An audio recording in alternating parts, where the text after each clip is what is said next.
It was 3:17 p.m. on a Friday when they called her into conference room C, the one with the flickering LED light that buzzed like a pissed-off wasp.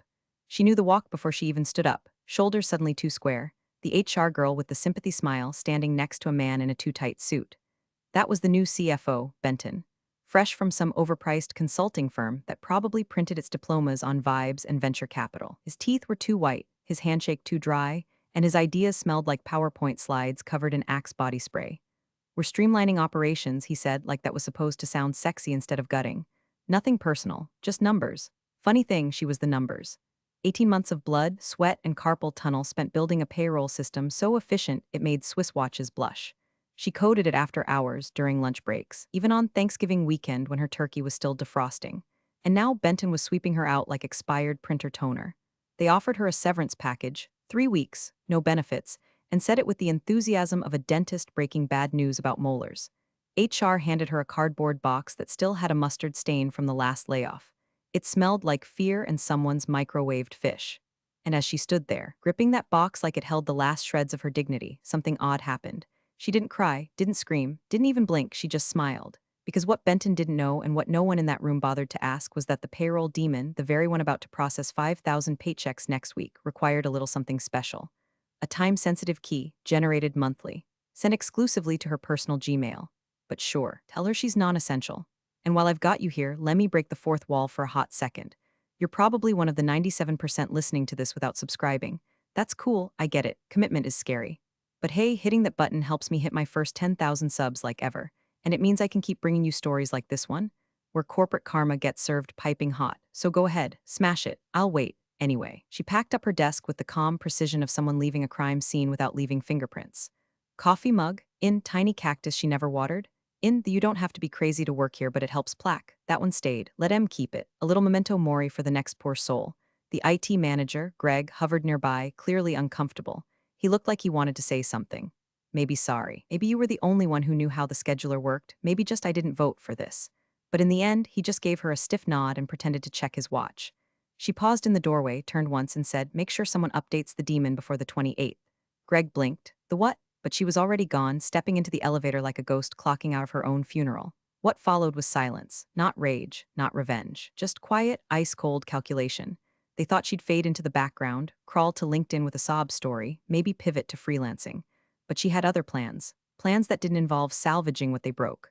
Plans that involved letting them burn in the fire they lit. And the best part? They wouldn't even smell the smoke until payday.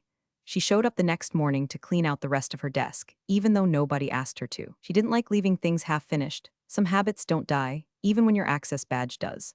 The security guard didn't even make eye contact, just buzzed her in like she was some ghost stuck in a corporate purgatory. A few folks from accounting mumbled awkward goodbyes. One handed her a half-eaten muffin like it was a condolence prize. She smiled, nodded, accepted it like an Oscar statue, and tossed it in the trash 5 feet later. Greg from IT was crouched near her old cubicle, pretending to fix something. Wires, maybe, or just his conscience. He kept stealing glances like a kid who broke a window but hoped you hadn't noticed. She decided to throw him a bone. "Oh, and before I forget," she said, slipping her thumb drive into her bag, "someone's gonna need to update the payroll demon before the 28th. Otherwise, the authentication'll expire." Greg blinked, like she'd spoken in Aramaic. The what? The demon? She looked him dead in the eyes. The thing that talks to the payment processors. Monthly key, clock's already ticking. He gave her the nod people give when they didn't understand a single syllable but want the conversation to end. Right, got it. She knew he didn't. Knew he'd file it away in the mental junk drawer with set up out-of-office reply and buy almond milk. But that wasn't her problem anymore. She took one last slow turn around her cube. The half-dead succulent, the cursed office chair that squeaked like a haunted swing set, the sticky note from Meyer in HR that said "don't let the bastards grind you down." She left it all. Left it for the next overqualified sucker who'd try to keep this sinking ship afloat with duct tape and unpaid overtime. By the time she hit the lobby, the CFO was doing his TED talk routine in the glass meeting room, all chest puffs and market speak, probably pitching future-proof payroll to the board without realizing he'd just fired the future. And the proof? She lingered by the door long enough to see him laugh at something. Smug bastard didn't even know the blade was already in. She didn't bring up the Gmail restriction. Didn't mention that the key generator was an off-grid tool she'd written herself because IT wouldn't approve a cloud license. Didn't say how she encrypted the unlock path behind a tokenized wall, so strong it'd take a month of brute force just to see the error message. Why would she? They didn't ask. And as the door swung closed behind her, the fluorescent lights humming overhead, the wheels were already in motion. She could practically hear the countdown, every second clicking forward toward the 28th. Thursday morning rolled in like a hangover no one remembered drinking for. It was calm. At first, phones rang, Slack pings buzzed, someone in HR microwaved a breakfast burrito that made the whole floor smell like gym socks and regret. Business as usual on the surface. But under it, just below the surface tension of fake smiles and corporate buzzwords, something was off. The first ripple came around 9:12 a.m. Hey, when do pay stubs usually drop? It was an innocent enough question from one of the newer hires in marketing. Girl named Tori, who still believed in bringing cupcakes for birthdays and wearing company-branded hoodies unironically. She asked it during the daily stand-up, voice light like she already knew the answer. But the room got quiet. Payroll usually processed on the 27th, with stubs going live in the employee portal by noon. Direct deposits landed the next morning, reliable as death and dental plans. That was the one thing the company never screwed up. Ever. So when the junior accountant, Bryce, all gelled hair and monster energy, refreshed the dashboard and saw a red error blinking next to the scheduled transfer batch, he frowned. Clicked it again. Still red. Probably just a delay, he muttered to no one because no one wanted to hear otherwise. He opened a ticket to IT with the subject line, payroll error probably nothing, then went back to calculating mileage reimbursements and doom-scrolling Reddit. Meanwhile, in the back-end system she'd built from the ground up, a quiet handshake request was initiated, just like it had every month prior. The system, on schedule and polite as ever, pinged her private Gmail.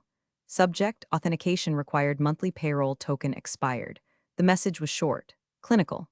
It included the timestamp, the daemon ID, the encrypted shell route, and a prompt to initiate the monthly unlock key. She saw it on her phone while sipping coffee in her apartment.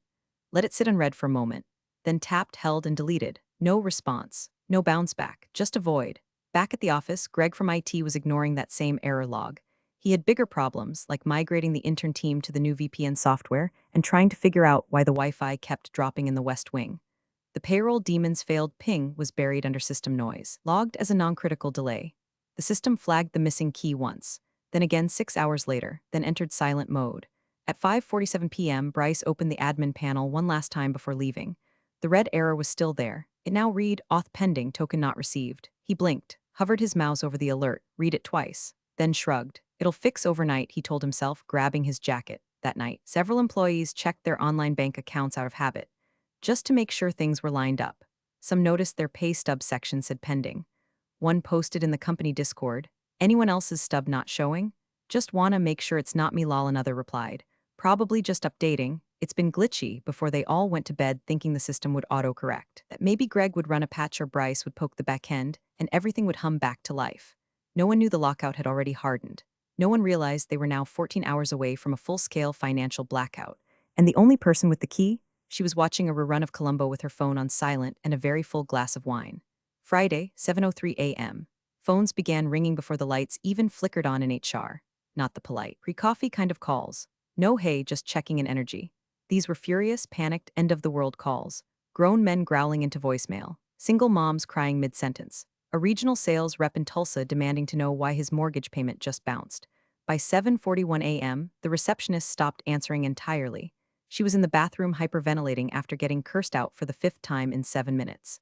At 8 o'clock sharp, company Slack exploded. Where is payroll? My rent is due today. What is going on? I just checked with my bank. No deposit, nothing pending either.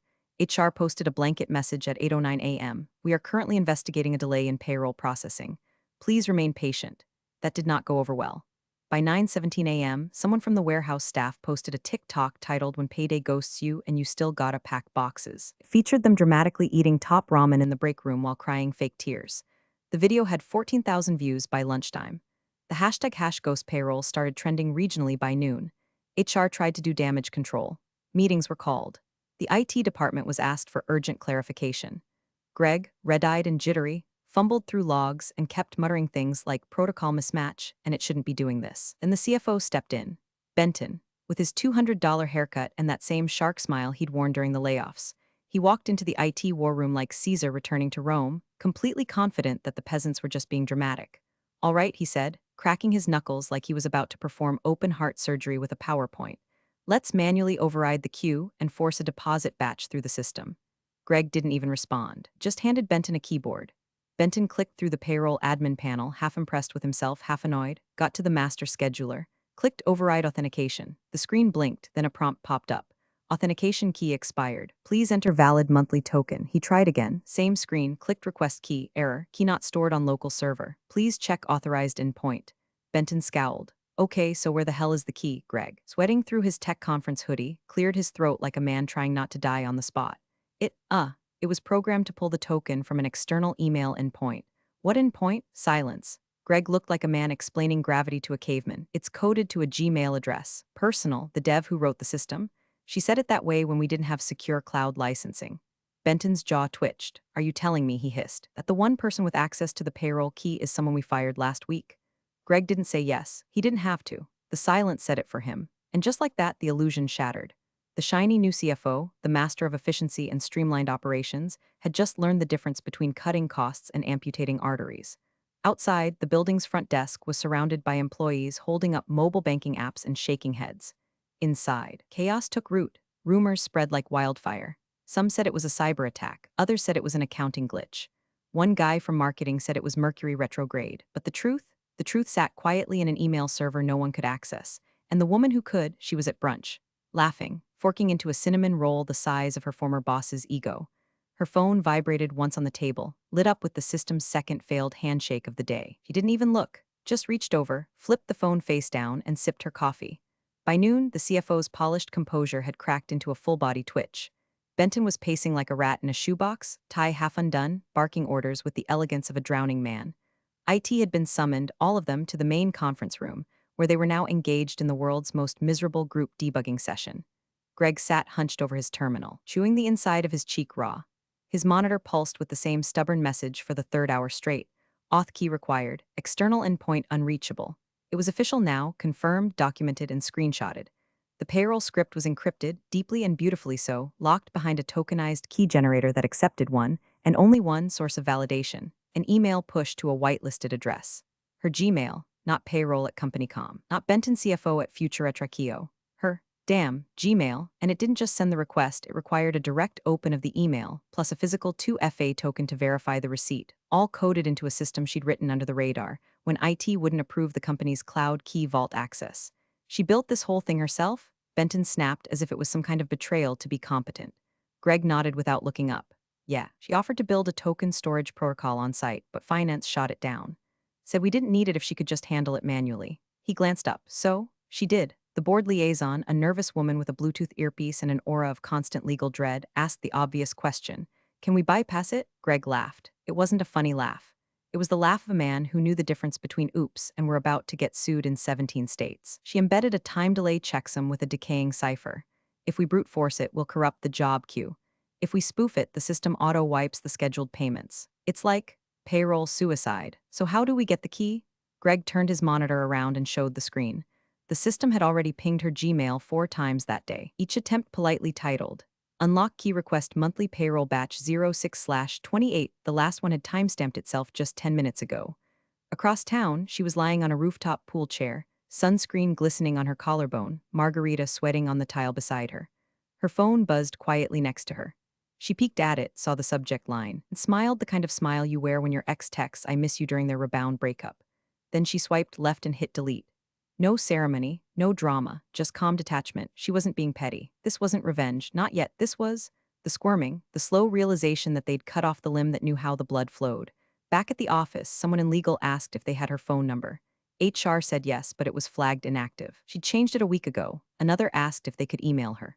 Greg raised an eyebrow. What's that email gonna say exactly? Hey, remember how we dumped you with no notice in a cardboard box? Could you come save us for free? The CFO clenched his jaw so hard it sounded like gravel grinding. Find her, but they all knew she wouldn't be found. She'd be watching. And the best part? There were still 13 hours left before the next deposit window closed. Still time for Benton to believe he could salvage this.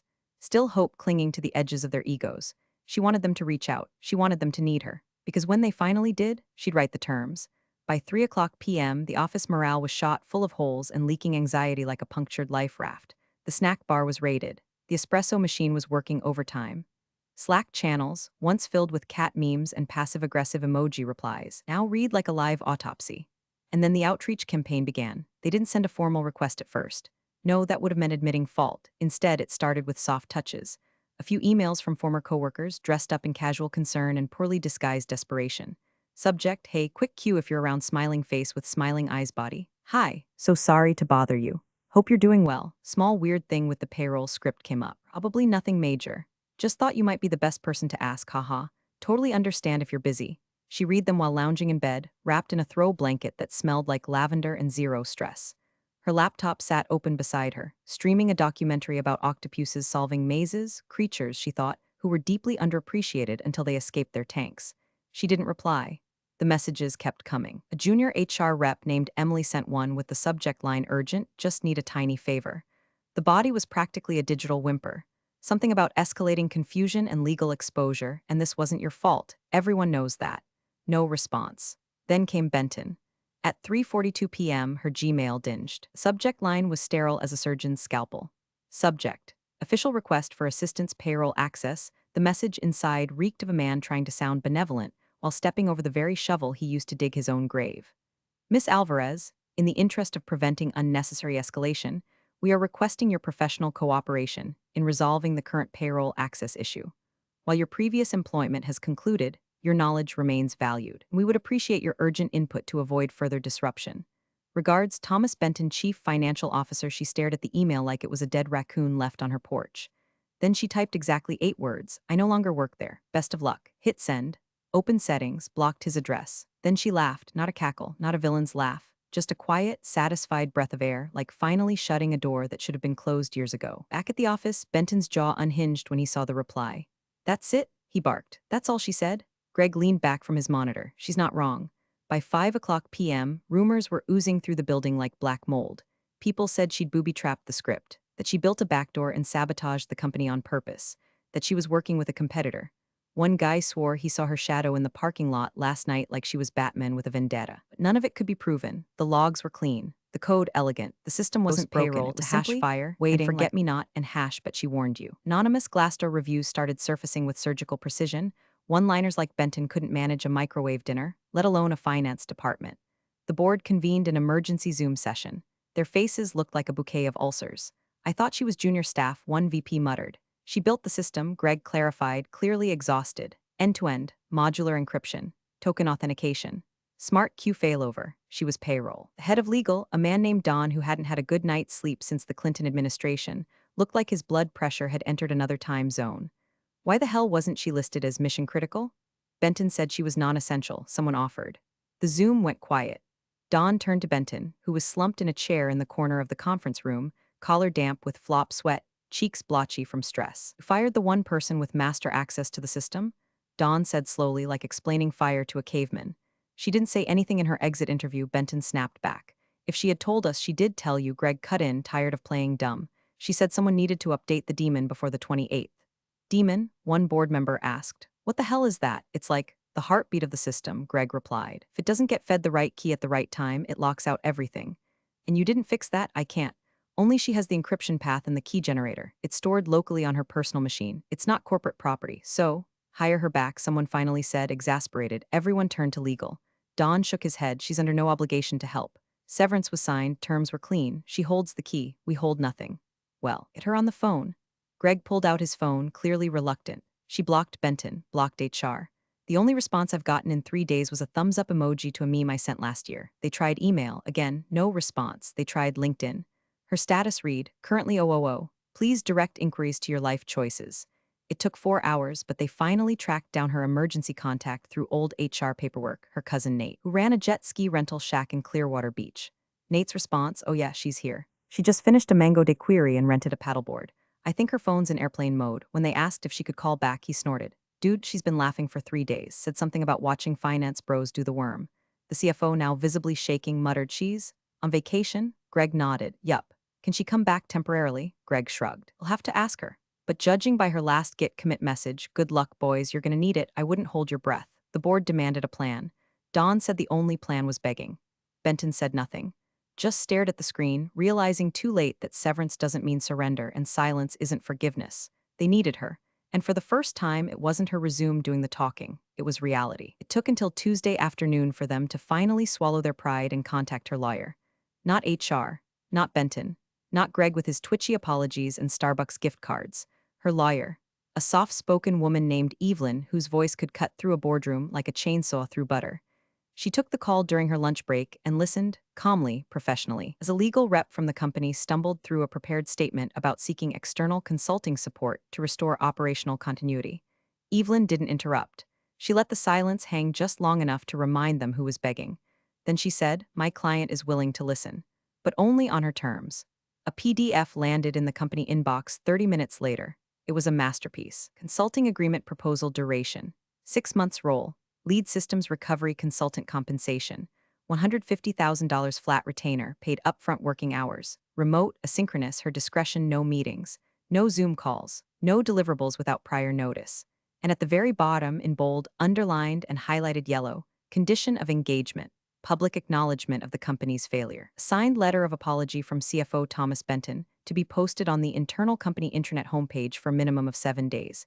They read that line 10 times like it was written in hieroglyphs. Benton's reaction was nuclear. "I'm not signing a damn confession," he exploded, pacing the room like a coked-up stockbroker. "This is extortion." Greg didn't even look up from his laptop. "No, Tom, this is justice. Legal advised compliance. Board demanded compliance." By 6 p.m., a document began circulating the upper floors for approval. "To all future track employees, we acknowledge the recent disruption in payroll services and take full responsibility for the oversight that led to it. The systems previously managed by Miss Alvarez were integral to company operations, and her departure was mishandled. We apologize for the stress and hardship this caused. You're actively working with her to resolve the matter and ensure this never happens again. Thomas Benton, CFO." He signed it. In silence. The next morning, employees opened their laptops and saw it pinned to the home page. The reactions were immediate. Slack blew up. Screenshots hit Reddit. Someone photoshopped Benton into a doghouse next to a gold-plated "Welcome Back" Queen plaque. HR tried to do damage control but gave up before lunch. At 11:45 a.m., her lawyer forwarded the payment receipt. $150,000 wired. Immediate. Confirmed. At 12:01 p.m., Evelyn emailed a 2-word message to the payroll server administrator. "Stand by." Back on the coast, she sat beneath a striped umbrella, swirling iced coffee with one hand and flipping through a thriller novel with the other. Her phone vibrated once, a single, harmless ping. She unlocked it and opened a terminal app. Typed 5 lines, hit send. The demon purred to life like a dragon waking from hibernation. It accepted the key without hesitation. Inside the company's backend, the scheduled payments queued like perfect little soldiers. The system hummed. The monster she built had been fed. And for the first time in 5 days, nobody at Future Track said a word. She didn't ask for thanks. She didn't want applause. She wanted them to live with the knowledge that they'd had to kneel. That the same people who ignored her emails, questioned her salary, and called her support staff had just paid her more in one day than they ever did in a quarter. She controlled the keys. She wrote the rules, and they'd put it all in writing. The code arrived at precisely 11:59 p.m. Not a second early, not a second late. A slim, 128-character string embedded in a simple TXT file titled "You're Welcome TXT," attached to a barebones email with no subject line, no signature. Just the words, "Key below. Don't lose it this time." The demon received it instantly. The lock opened. The gears turned, and like magic, no, like precision, 5,000 direct deposits scattered across the country like dollar bills in a hurricane. Payroll hit at 12:01 a.m. on the dot. The second disaster had been narrowly avoided by 60 seconds. Phones stopped ringing. Emails stopped screaming. A silence fell over the building like fresh snow, unnatural, soft, and filled with unspoken dread. In HR, a junior associate actually cried. In accounting, someone ordered pizza. In IT, Greg locked himself in the server room and chain-smoked 3 vapes while whispering "thank you" like a prayer. But it wasn't over, not even close. Because while the money flowed, so did the truth. At 6:18 a.m., a screenshot of Benton's apology letter, pinned to the company intranet, hit Twitter. Captioned, "Turns out our payroll system runs on humiliation." Within 2 hours, it had been picked up by Tech Pulse, The Verge, and a scathing op-ed in Wired titled "Fired, Then Required: How One Woman Outcoded Corporate Arrogance." The press couldn't get enough. A mid-level systems analyst had single-handedly held a tech company's payroll hostage, not maliciously, not illegally, but as a result of being too damn good at her job. And then she got paid 6 figures to clean up the mess the people above her made. By the end of the day, the CFO was invisible. PR wrote a statement saying he was taking time to reflect with family. Nobody bought it. By Friday, his resignation was official. No fanfare, no goodbye email, just a forwarded effective immediately memo. His legacy was simple. He fired the woman who ended up saving the company. And she was sipping coffee on a balcony bathed in 78-degree sunlight, wrapped in a linen robe that smelled like lavender, watching 2 pigeons fight over a croissant crumb on the deck railing. Her phone buzzed. She glanced at the screen. From hiring at Rathlin Techcom subject. Lead systems architect role $450K package, she locked the phone without opening it. Not because she wasn't interested, but because they could wait. They all could wait now. She'd already won. And this time, she wasn't selling her piece for a salary. Big thanks for watching, you sneaky seniors. Subscribe to keep the coffee pot brewing revenge. Your ex-colleagues won't know what hit 'em.